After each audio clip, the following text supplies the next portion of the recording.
Yeah. So, and then there's that clip of Mohammed Hijab talking to. Matter of fact, since this is short, I'm just going to go ahead and play this clip of him and Daniel Hakikachu.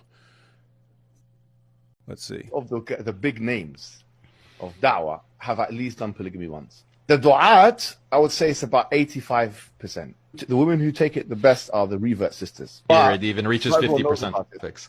In the UK, guys, catch that? So he's saying not among all Muslims, and he clarifies. He basically goes kind of group by group. Here's what he thinks, the sheikhs are into. Here's what he thinks the guys from this country are into. He's talking about in the Dawah community. In the Dawah community, he estimates that 85% of the Dawah guys have been doing polygamous marriages and so on behind the scenes, and he obviously admits that he's been doing it too, because he starts laughing when he says what I've learned by observation. But let's go ahead and check this out. Most of the big names of da'wah have at least done polygamy once. The du'at, I would say it's about 85%. The women who take it the best are the revert sisters. The women who take it the best are the revert sisters. it even reaches 50% fix. In the UK, what percentage of imams and shuyukh and du'at have a second wife? What percentage would you say? That's very difficult to know, but let's look at these guys laughing about this the entire time. That's a difficult one. It depends on what kind of community as well. Like the Asians here, they're not really into it that much. The Pakistanis but the reverts are into it. Like black people are into it here. You know, not all blacks. Somali uncles are into it. Like a lot of Somalis with it. You'll find like Somalis have a lot. Arabs are into it. North Africans do it. You know, so it depends on. I think a lot of it is to do with like community-based demographics and how the woman will take it. The women who take it the best are the revert sisters. And guys, just everyone, pay attention to what's going on. He's talking about how different communities have different levels of interest in the polygamous marriages and so on. Well, guess what? If you have 85% of the Dawa guys and then 50% of this group and 60% of this group and so on entering into polygamous marriages and so on, you need a lot of women to go around, and that's why you need a steady stream of the revert sisters. So hence the emphasis on Dawa. You got to go out and get all your second, third, fourth wives and so on. But let's see. From my experience of observing the situation. Oh, wait. Here, let's back this up and watch when he starts laughing, guys. The women who take it the best are the revert sisters. From my experience of observing the situation, you know, I thought it's so yani. Did you guys catch that? The women who take it the best are revert sisters, from my experience. And then he catches himself and he goes, from observation, like he's observing other people, but then he starts laughing. He can't even keep a straight face. And so it's clear that it's clear what he's doing, and that he's doing it with revert sisters. He's like classifying the different groups. Here's how these girls take it better than other women. It's clear that he's doing this stuff behind the scenes, and yet when he actually gets called out for it and so on, then what? She's lying. She's a liar. We actually found a couple. Actually, thanks to Thaddeus as well. Thaddeus found some interesting stuff, but also we were watching the Ali Dawah's show, and we found a couple of clips where he actually admits, to he's like, say you marry a woman, and then she doesn't agree with your conditions, you should then I would say, well, I'm going to give you an ultimatum, and you have to accept it, or I'll divorce you. And then he brings up the whole Mughith and Barira story, which is the story of a slave woman that divorced a man, and because she got freed, and he didn't want to stay with her.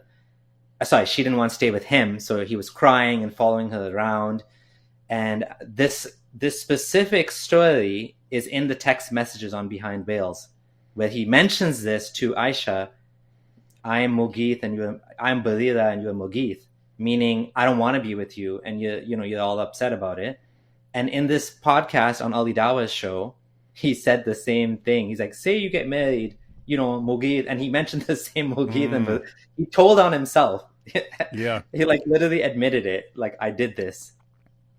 And that's something we've talked about in a different context. We're talking about Andrew Tate back in the day and how this guy can brag that he's been doing something for years.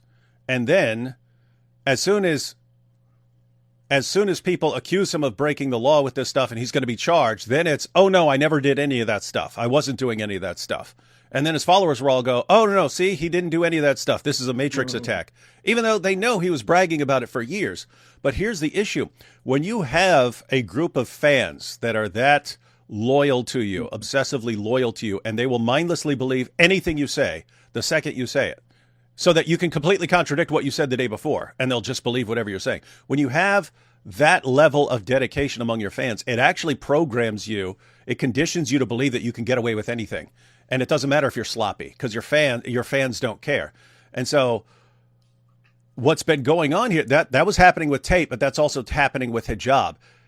Hijab has a problem. For all you Hijab fans out there who just unquestioningly obey the latest thing that he says and mindlessly go along with it, you're the reason he's being exposed right now. You've conditioned him to believe that he can get away with anything and that his fans are still going to follow him. And what that means is it makes him sloppier and sloppier and sloppier over the years, to where, I'll just pop something in AI. No one will catch me. And if they do, I don't care, because my followers don't care. And so you guys are cheering for him. Yay, he's got the proof. He's got the proof that she was lying.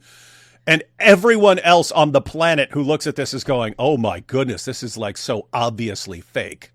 And so you guys are doing that. You guys destroyed Hijab's career. So hats off to you for that. And hats off to Aisha for standing her ground. I mean, put it this way. If Hijab's right and like 85% of Dawa guys are going around doing this stuff behind the scenes and so on, I mean, imagine how many Aishas there are out there who've just been treated horribly by these guys.